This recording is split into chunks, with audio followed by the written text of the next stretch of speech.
careers fade away, but a husband and a family? Those are forever, darling. My Indian Prince Charming right here. You two? We are perfect together, aren't we, Ravi? If we join forces, we won't have to deal with all of this. I'm not interested in a pretend relationship, okay? Do this for your parents. At least until wedding season is over. Listen, there's been so many, rom-coms out there, and those couples are great, but they kind of feel like a movie romance. You guys felt like you had such natural chemistry. It was like real people, how they date, how they navigated relationships. So to me, it was so relatable and authentic, and your portrayal of that. Thank you so much. That is amazing to hear. We really... We don't know what it looks like. I mean, we don't know what it looks like. And also, like I can only say that working with Pallavi has been a blast. She's such a kind, good, full, honest, intelligent human being. It's ridiculous. I'm scared, Ravi. Everybody's scared. You just let your love be greater than your fear. I love this movie. Takes all the traditional elements of, pressures to get married from the family and society, but it's also got this modern path. That was the plan. We're trying to... The idea behind all of this, maybe to a degree, is trying to tell a specific story about a certain group of South Asians in the world we live in today in North America or in Jersey.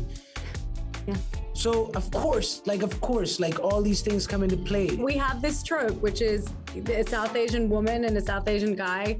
Their parents want them to get married, and the idea of the Indian wedding, one can say that it's stereotypical or it's cliched. Why is it always about an Indian wedding? But I actually think it's a beautiful lens through which to witness a culture play out this way, and the nuances of that culture, and the fact that it is actually not just weddings, and it is not just fun and games, and it is not just samosas and butter chicken, and we're elevating beyond the lowest common denominator of how this community Butter is chicken witnessed. is very elevated. Yeah, it's not. This film is not the butter chicken of Indian culture. Let's put it that way. I know Ravi's not perfect, but I feel he's your happiness.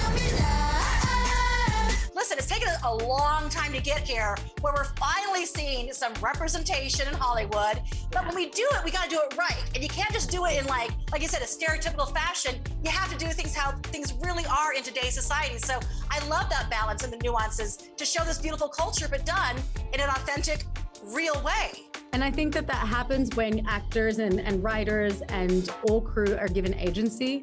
And that was one great thing about this film set, is I think we all felt a lot of agency to own the story, because it was all of our story in some respect. First of all, we had an amazing group of South Asian women and men shooting the film, both behind and in front of this camera, and generally women on set. And I just think that it was one of the few spaces where there was a real balance in the film industry of voices. And that was so encouraged, which I think is great. It's never gonna happen. Never gonna happen. How can you be so sure of that? Show me love.